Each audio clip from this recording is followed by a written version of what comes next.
Minsan, imagination lang ang kailangan para makapagluto ng masarap.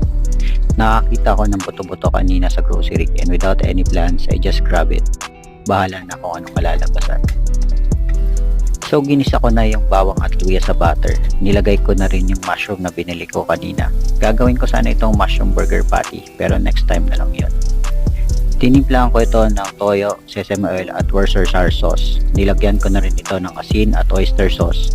And then inilagay ko yung pork ribs. White onions ginamit ko dito because of its sweetness. Nilagyan ko din ito ng paminta at binuhusan ng coke at pinagugasan ng bigas.